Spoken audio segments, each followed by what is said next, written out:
Entrevista com Jean-Luc Caillon. Primeira parte, Dornes, Portugal, 30 de setembro de 2019. Realizada por Liad Youssef, a vanguarda da liderança. Cristina. Começo por me apresentar. Meu nome é Cristina Faria. Eu sou a Project Leader da Liad Youssef Fundação do SER, que consiste num projeto disruptivo, que atua principalmente na transformação das organizações e das pessoas, a nível individual. Como não domino francês, temos conosco a Graça Oliveira, que irá fazer a tradução, e a quem desde já agradeço.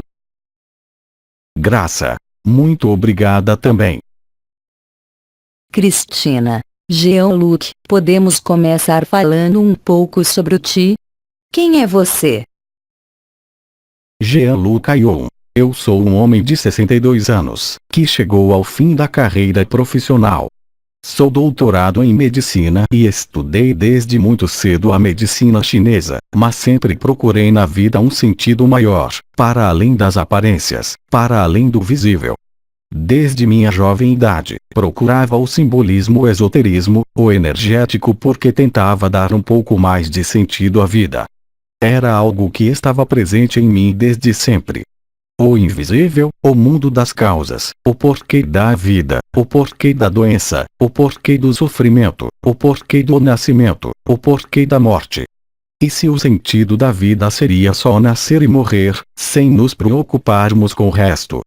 Evidentemente, durante o meu trabalho, como médico e como acupunturista, passei por experiências esotéricas, espirituais e também religiosas, que me levaram a frequentar, se assim posso dizer, o budismo, o cristianismo, o hermetismo e a virar-me para muitas tradições e filosofias. Descobri, graças a uma tecnologia que criei que se chama QPM, Quantic Potential Measurement. Comecei a interessar-me pelas neurociências comportamentais e a criar modelos de compreensão do humano. Não somente dos sistemas de medicina convencional, mas também segundo os princípios e filosofias místicas. Mas tendo sempre o cuidado de preservar o que eu chamo de espírito científico, ou seja, teria que ser validado pelo método científico da reprodução. Devido a tudo que aprendi e trabalhei, pude chegar a uma espécie de metamodelo de compreensão da vida. Procurei estabelecer ligações, ressonâncias e correlações entre hábitos e causas, e a minha vida foi sempre assim. Depois, graças ao conhecimento que a neurociência me trouxe, aos meus conhecimentos intelectuais, assim como certas capacidades que eu tenho, que chamamos de mediúnicas ou sensitivas, eu comecei a religar as coisas intelectualmente, mas também ao nível do vivido, experimentado. Porque o trabalho científico consiste em observar a reprodução da situação, mas para mim o mais importante é tentar encontrar uma concordância entre os aspectos sensíveis e visíveis e a causa. Que para mim sempre foi visível, mas que a ferramenta intelectual, ou mental, não consegue ver. Quando eu, paralelamente, desenvolvi os conhecimentos intelectuais, mas também as percepções interiores, os estados interiores que me aproximaram das descrições de todos os místicos pelo mundo, até o momento vivido e real que tudo isto seria explicável, compreendido e analisado e sobretudo vivido, de fato não era mais que um sonho. E com imaginação tudo se desenrolava no plano perceptível, objetivo, manifestável, era de fato algo conjuntural, mas que era não a verdade. Além da busca de sentido, eu apercebi-me que essa busca de sentido não me chegava. Claro, era apaixonante e eu estive sempre apaixonado por tudo isto, porque era algo que se desenrolava e tinha as suas próprias leis, as suas regras de funcionamento e de percepção, mas que não eram a verdade. O místico e o religioso, portanto, era uma verdade que éramos capazes de viver, de compreender, de sentir, mas havia uma outra coisa. Essa outra coisa foi vivida e ainda é vivida, e pôs fim à busca. Mas as bases já aqui estavam. O acabamento já aqui estava. As tecnologias que eu criei, também através da minha própria vivência. Eu chamei a isso tudo de uma palavra que é conhecida, que é ágape. que corresponde ao que os orientais chamaram o absoluto. Nós no Ocidente chamar-lhe-íamos o mistério primordial. E enfim, cheguei à conclusão que qualquer que seja o que nós pudéssemos compreender, analisar, sintetizar, seria sempre insuficiente, e que havia um princípio fundamental, eu diria, que não tem nada a ver com a maneira como funcionamos ao nível do indivíduo, afetivo, emoções, da técnica, qualquer coisa que não era deste mundo, e o importante era o fundamento, a causa primordial. Esta causa primordial escapa à compreensão, escapa à ciência, mesmo havendo nos dias de hoje uma aproximação, por exemplo, com aquilo que chamamos quântica, e também com as últimas descobertas da neurociência. Portanto, fornecer as explicações, fornecer a compreensão, não é suficiente para viver ágape. Ágape quer dizer simplesmente amor. Por que é que pegamos esta palavra? Porque a palavra amor é compreendida de todas as maneiras, e está sempre correlacionada com as nossas experiências do eu individual.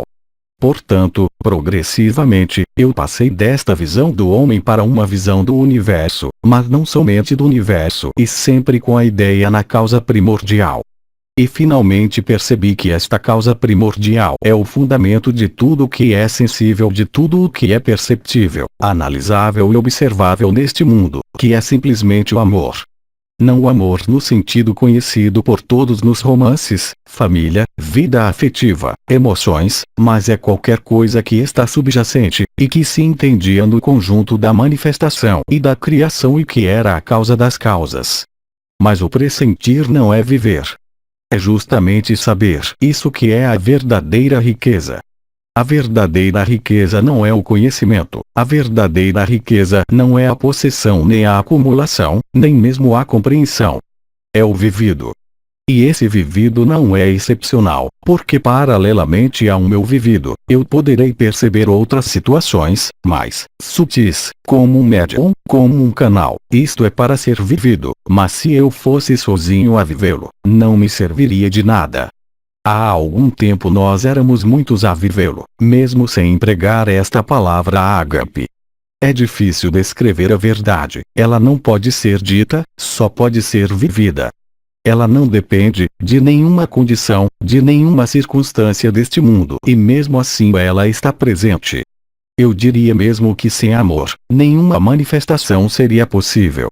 Mesmo a manifestação do universo observável e visível, não seria possível, bem como o jogo da vida, neste mundo, com as suas alternâncias, seus ciclos, alegrias e perdas, tudo que se desenrola na história humana, na história das sociedades, dos sistemas e das organizações. Cristina, mas antes de avançarmos, gostaria de lhe perguntar o seguinte, Ágape, como temos observado nos participantes deste encontro, que vêm de todas as áreas, classes profissionais, idades, com experiências diferentes, é algo que temos sentido, há um denominador comum, ou seja, Ágape de que Jean-Luc nos fala para todos. Não distingue pessoas. Jean-Luc Ayon. Claro. Nós todos, independentemente da nossa idade, do nosso status social ou familiar, da nossa situação afetiva, temos todos exatamente a mesma capacidade de viver ágape. Simplesmente, e como eu digo muitas vezes, nós não pensamos nisso. Nós esquecemos. Porque a vida perceptível e manifestada, neste momento, é cheia. Temos as nossas obrigações, sejam físicas, familiares, sociais, temos uma forma de responsabilidade em relação à sociedade. Quanto mais não sejam as nossas atividades diárias, as crianças, filhos, que nós pomos no mundo e evidentemente, além disso tudo, há a convicção partilhada com estes participantes, aqui em Dornes, como em outros locais, uma vez que compreendamos, aceitemos, e estivermos disponíveis para o viver. Cristina, mas, Jean-Luc, tenho que lhe fazer esta pergunta. Quando se ouve falar destas coisas, normalmente associamos a movimentos espirituais, que agora estão tão na moda, mas sinto que, neste caso, parece que é algo diferente. Jean-Luc Ayon. Sim, porque a grande diferença é que é algo que se vive e que só se pode viver sozinho. Que se descobre sozinho. Que não se pode ampliar no grupo, numa estrutura, numa religião ou sistema. Há esta espécie de face a face, onde o mundo sensível acontece no segundo plano e isso naturalmente só se pode realizar na intimidade de cada um. E uma vez que for vivido e que está presente, há algo que aparece de imediato, um desejo, uma necessidade de partilhar o mesmo. Porque concerne a todos nós, qualquer que seja a idade. E se partilharmos isso, percebemos que não é algo que pertença a um indivíduo, a um grupo, a uma religião, porque é verdadeiramente universal. Cristina. Quer dizer que eu, para poder chegar a esse estado de ágape, de amor, não preciso de práticas, de aderir a movimentos, posso fazê-lo sozinha. Jean-Luc Ayon. Tudo está feito. Além disso, a primeira condição é estar livre. Cristina. Mas isso é contrário aos movimentos espirituais que abundam neste momento. Jean-Luc Ayon. Tudo está feito. Tudo está feito. O grande problema, conforme nós sabemos, quando começamos a nos interessar pelas alterações que acontecem nas organizações e na sociedade, falamos muito, e é recente, de colapsologia. A psicologia chama-lhe mudança de paradigma, de disruptura. Certos meios científicos, bem informados, vão ainda mais longe. Eles não falam de mudança de paradigma, eles falam de processo de extinção global. E isso abre uma questão metafísica enorme. Evidentemente que o desconhecido assusta, traz uma retração, uma dificuldade, mas isso é transitório. Podemos olhar à nossa volta e verificamos que isso está a acontecer. E isso foi sempre dito por muitos seres que conheciam esta verdade e pertenciam a religiões, e que pertenciam a movimentos espirituais, mas hoje afirmamos que essa descoberta só se pôde fazer sozinho, sem pertencer a movimentos ou religiões. Não podemos nos apoiar em nada, mesmo naquilo a que chamamos de espiritualidade, energia ou outros. É qualquer coisa que eu gosto de chamar o soberano integral. O soberano integral não está fora da sociedade, não é revolucionário, não é marginal. É alguém que estudou perfeitamente o sistema, que compreendeu as correlações e que leva, não à compreensão, como eu disse, mas a uma forma de aceitação de algo que é possível. E hoje declaro verdadeiramente que não é necessário nenhuma prática, nenhuma organização de algo que está na moda, que se chama energias ou energético. Eu trabalhei muito com energias, quando exerce a medicina, e digo que tudo isto agora é inútil. Cristina. Então no fundo é completamente disruptivo? Jean-Luc Ayon. Completamente. Cristina. Não são necessárias práticas, rituais? Jean-Luc Ayon. Tudo está feito. Cristina. De deixar de comer carne. Jean-Luc Ayon. Há um limiar, individual e coletivo, que corresponde ao arranjo da vida. Sabemos todos que a vida é assim. Nós nascemos e morremos, mas não se esqueçam que as civilizações também nascem e morrem. Se nos debruçarmos sobre a história, todas as civilizações apareceram, cresceram, tiveram o seu apogeu e desapareceram. É válido para os maias e para todas as civilizações que existiram nesta terra. Portanto é preciso desde já aceitar que nós somos cíclicos, na manifestação do universo sensível. Nada é real. Tudo passa. E foi a minha insatisfação ao constatar isso, que me fez questionar qual a causa disto tudo. Qual é a causa primeira do sofrimento? Não em termos de diagnóstico, mas em termos de compreensão interior.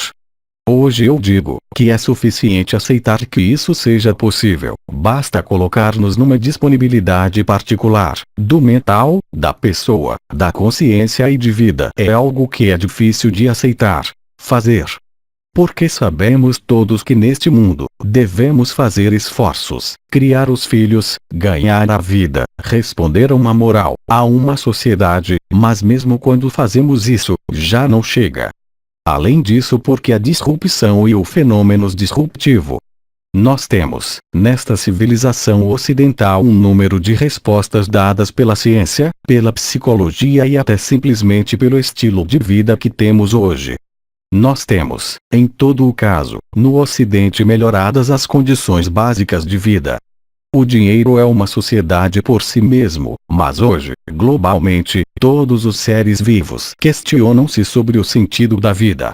Porque quer queiramos ou não, hoje temos tempo para pensar nessas coisas, assim como observamos o fim dos modelos sociais, econômicos e financeiros. Vemos isso todos os dias. A aceitação das circunstâncias atuais da vida e certos aspectos disruptivos criam o momento certo para interrogarmos. É o momento também de compreendermos que os sistemas concebidos pelas religiões e sociedades não conseguem responder a estas questões essenciais. Cristina, Jean-Luc, deixe-me perguntar-lhe, essa conclusão, de que o ser humano começa a questionar-se sobre qual o maior sentido da vida, começou há alguns anos, e deu origem ao surgimento de todo tipo de técnicas ditas espirituais, curas, terapias. Hoje em dia quase que podemos comprar um método no supermercado, mas o que o Jean-Luc está dizendo, no fundo, é muito corajoso, acabem com isso. Jean-Luc Ayllon. Sim, é isso. Cristina, porque isso significa que continuamos a alimentar uma máquina, exterior a nós próprios. É isso? Jean-Luc Ayllon. Com certeza. Todos os sistemas humanos, sociais, políticos, de mercado, da consciência, energéticos, do New Age, como dizem, para mim são totalmente vazios. Este é um momento de vivermos ágape, além dos conceitos e das definições, e assim todo sonho, ilusão, desaba. Chamo viver a verdade. Não é uma negação da vida, porque estamos perfeitamente presentes, mas também perfeitamente lúcidos. Não nos situamos na oposição, mas posso dizer por conhecimento pessoal que o que se está a produzir em todas as escalas da sociedade é verdadeiramente uma redescoberta, que o intelecto, o mental, não pode explicar, mas que os resultados são super importantes. Eu diria que, no primeiro tempo, é uma substituição dos sistemas, sejam quais forem, mas que estão presentes na vida humana. Mas o homem, não na sua compreensão sensível, perceptível e visível, porque a tecnologia funciona, mas se pusermos o humano no centro do sistema. Cristina, isso é muito interessante, porque na realidade, conforme o Jean-Luc disse, caminhamos para uma extinção em massa, porque nos esquecemos do homem, e o que o Jean-Luc propõe é que voltemos novamente. Jean-Luc Ayllon. Sim, que nos recordemos quem somos. E isso hoje em dia é muito mais fácil. E os que hoje já o conseguiram, já não são mais reféns de religiões, de místicos das sociedades. E são pessoas de todas as idades, como as que estão aqui neste encontro, em Dornes, que o vivem. E estão perfeitamente integradas na sociedade. Têm filhos, trabalham, não estão fora do sistema. Estão dentro do sistema. Cristina, isso é bastante interessante. Jean-Luc está propondo algo completamente novo. Ainda não conseguimos assimilar que estamos saindo da era materialista e, como muitos dizem, entrando numa nova era, a era da consciência. O que o Jean-Luc está dizendo é: esqueçam isso tudo. Jean-Luc Ayllon. Sim, havia um filósofo francês, chamado Baudrillard, que dizia, e demonstrava através da sua própria vivência, que a novidade não se pode impor por ela própria. Nunca. A verdade também não se pode impor, só a sua ausência de imposição, com o tempo, permite que se revele. Vejamos um exemplo. Há algum tempo atrás, séculos 19 e 20, era o momento de aparecerem inovações mecanizadas, a mecanização dos processos têxteis, as pessoas trabalhavam manualmente, fiavam, etc. Cristina, a Revolução Industrial. Jean-Luc Ayon. E um dia alguém inventou uma máquina. Era algo importante para a humanidade. Poderíamos pensar que seria facilmente aceito, mas houve uma grande revolta à volta disso, porque é preciso compreender que o ser humano não consegue aceitar facilmente a mudança. Nós estamos num mundo perigoso, a predação vive na nossa sociedade. Isto é como uma cadeia alimentar, somos alimento para essas matrizes. Cristina. Sim, a nível social, político. Por exemplo, Baudrillard, quando aquele homem inventou a máquina, fê-lo para libertar as pessoas do trabalho pesado, mas o povo não viu isso assim, e houve uma revolta, quiseram destruir tudo. O que eu quero dizer é que, uma ideia nova não se impõe. Porque o que ganha é a oposição. Nós estamos no período em que a oposição à verdade invisível e à disruptura, cai por ela própria. Porque no universo sensível, perceptível e observável, ninguém pode ignorar que perdemos 60% das espécies vivas da Terra e vemos também aquilo a que chamamos as mudanças climáticas e que não importa que seja por culpa do homem ou não. Como temos tendência a dizer que é uma causa exógena, o que importa é que está aqui e ninguém pode negar.